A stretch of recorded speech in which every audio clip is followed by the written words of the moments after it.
Assalamualaikum warahmatullahi wabarakatuh. Di sini saya akan membacakan surat Ad-Duha dan mengartikannya serta sedikit memberi penjelasan hukum bacaannya. A'udzubillahi minasyaitonirrajim. Bismillahirrahmanirrahim. Wad-duha. Demi waktu duha ketika matahari naik sepenggalah. Wal-laili idza saja. Dan demi malam apabila telah sunyi. Ma wadda'aka rabbuka wa ma qala. Tuhanmu tidak meninggalkan engkau Muhammad dan tidak pula membencimu. Walal akhiratu khairul laka minal ula. Dan sungguh yang kemudian itu lebih baik bagimu dari yang permulaan. Walasaufa yu'tika rabbuka fatardo. Dan sungguh kelak Tuhanmu pasti memberikan karunia-Nya padamu sehingga engkau menjadi puas. Alam yajidka yatiman fa'awa. Bukankah dia mendapatimu sebagai seorang yatim, lalu dia melindungimu? Wa wajadaka dolan fahada.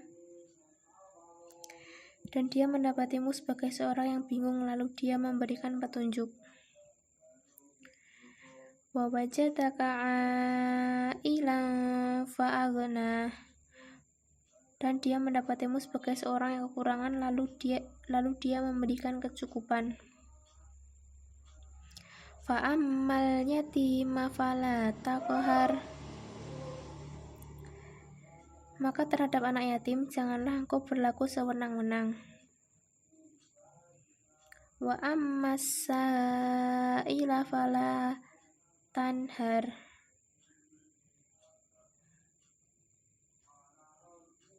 Dan terhadap orang yang meminta-minta janganlah engkau menghardiknya.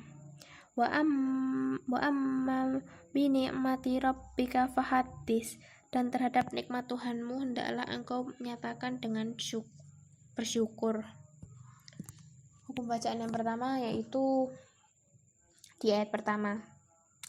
Itu alif lam syamsiyah, karena huruf alif lam bertemu dengan huruf syamsiyah dot dibaca idgham.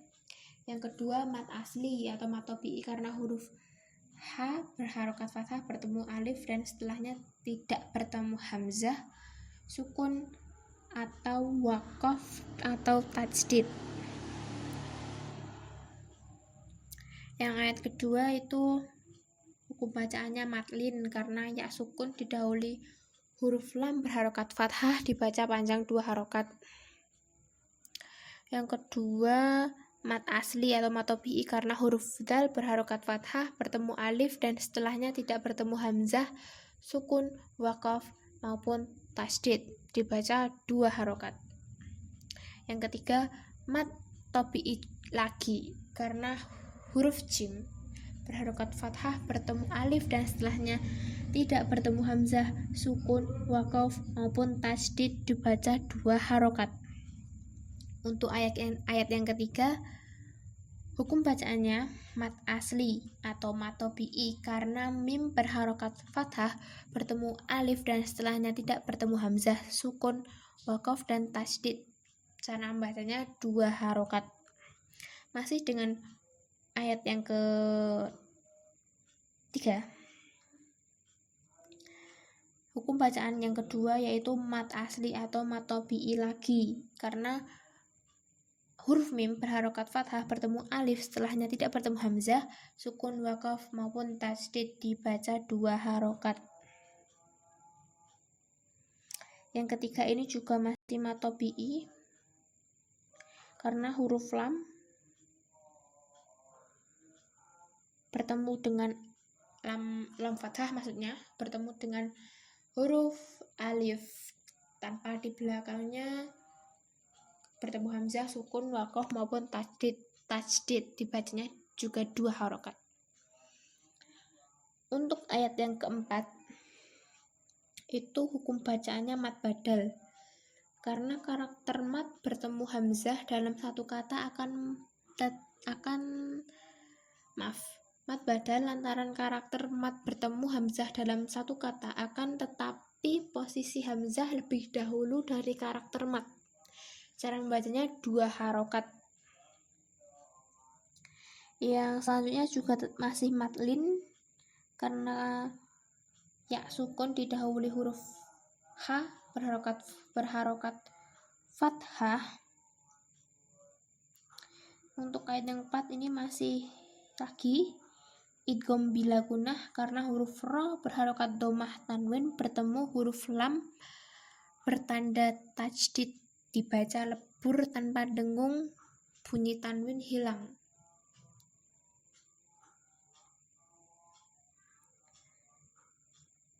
Terus masih lagi mat badal karena huruf mat bertemu hamzah dalam satu kata, akan tapi posisi hamzah lebih dulu dari mat. Cara membacanya 2 harokat. Terus masih di ayat keempat yaitu mat asli atau mat tobi'i karena huruf lam berharokat fathah bertemu dengan alif tanpa bertemu lagi dengan hamzah sukun waqaf maupun tasdid, dibaca 2 harokat. Lanjut ayat kelima, itu ada matlin karena huruf waw sukun didahului oleh karakter sin berharokat fathah, dibaca panjang 2 harokat.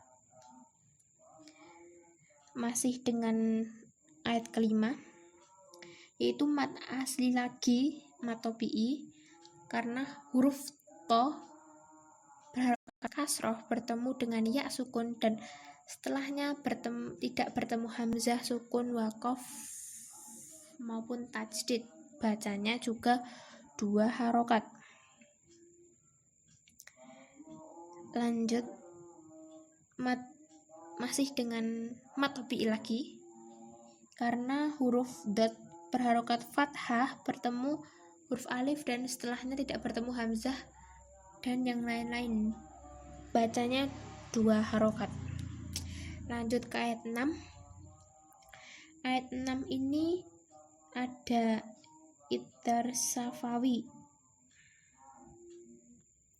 Idgham safawi karena huruf mim sukun bertemu dengan abjad jim. Tutorial membacanya itu dengan terperinci. Masih dengan ayat ke-6 yaitu qalqalah sugro karena huruf qalqalah dal berharokat sukun dan posisinya di tengah kalimat. Cara membacanya dipantulkan secara ringan.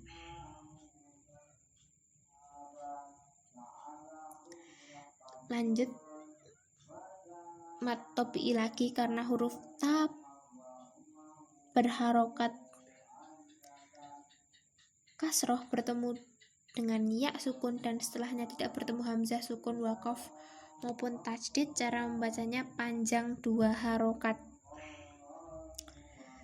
Lanjut lagi masih nomor 6 sih sebenarnya huruf hukum bacaan ikhfa karena huruf mim berharokat fathah tanwin bertemu huruf fa. Cara membacanya samar dengan dengung dan ditahan selama 3 harokat.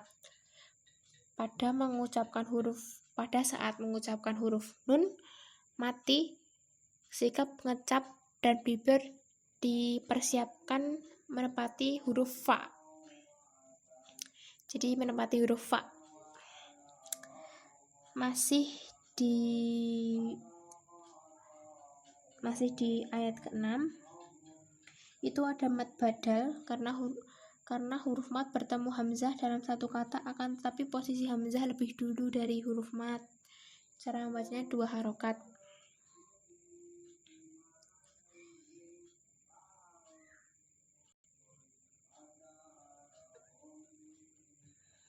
Lanjut mat tobi'i karena huruf waw berharokat kasrah bertemu dengan ya sukun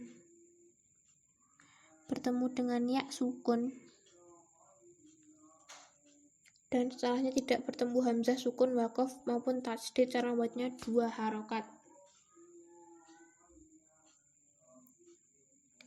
Lalu ayat ke-7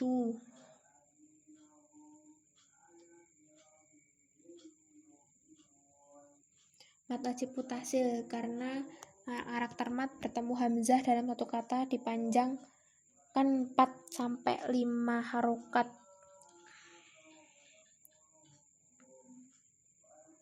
Masih kayak ayat ke-7, hukum bacaannya ikhfa karena karakter lam berharokat.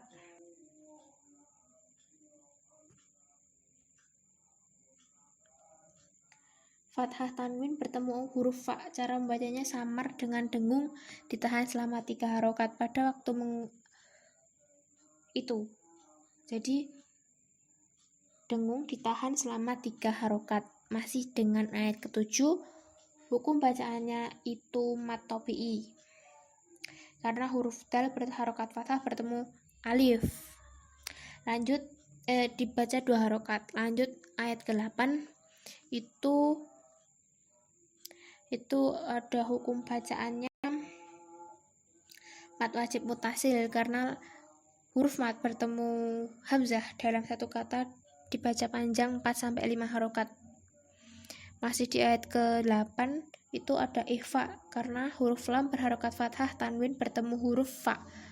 Cara membacanya samar dengan dengung ditahan 3 harokat. Masih dengan ayat 8, mad asli atau mad tabi'i karena huruf nun berharokat fathah bertemu dengan alif. Cara membacanya 2 harokat. Lanjut ayat ke-9. Ayat ke-9 itu diawali dengan gunnah karena mim tasydid, cara membacanya dengan dengung 3 harokat. Terus alif lam komariah karena alif lam bertemu huruf ya dibaca secara terperinci. Terus di ayat ke-9 ini juga ada mad tabi'i karena huruf ta berharokat kasroh bertemu dengan ya dibaca 2 harokat. Terus lagi juga mad tabi'i karena huruf lam berharokat fathah bertemu alif dibaca 2 harokat. Terus ada lagi qalqalah sugro karena huruf qalqalah kaf berharokat sukun dan posisinya di tengah kalimat.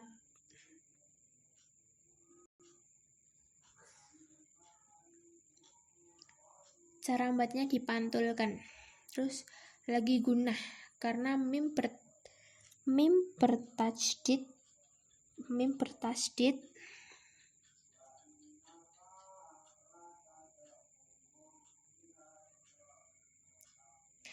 mim bertasydid ini sudah masuk ayat ke-9. Mim bertasydid itu gunnahnya itu ayat ke-9. Mim bertasydid cara membacanya dengan dengung ditahan 3 harokat. Ayat ke-9 ini yang kedua hukum bacaannya adalah alif lam samsiyah. Alif lam bertemu dengan huruf samsiyah sin dibaca idgham. Terus ada juga mad wajib mutasil karena huruf mad bertemu hamzah dalam satu kata dibaca panjang 4 sampai 5 harokat. Di ayat 9 juga ada juga mad tabi'i karena huruf lam berharokat fathah bertemu dengan alif dan setelahnya tidak bertemu hamzah, sukun, waqaf, tasydid. Cara membacanya 2 harokat. Masih ayat ke-9 itu hukum bacaannya idhar karena huruf nun sukun bertemu dengan huruf H tanhar dibaca terperinci tidak dengung sama sekali jadi tanhar. Terakhir untuk ayat ke-11 itu ada 2 hukum bacaan. Pertama gunnah karena mim bertanda tasydid dan cara membacanya dengan dengung ditahan 3 harokat.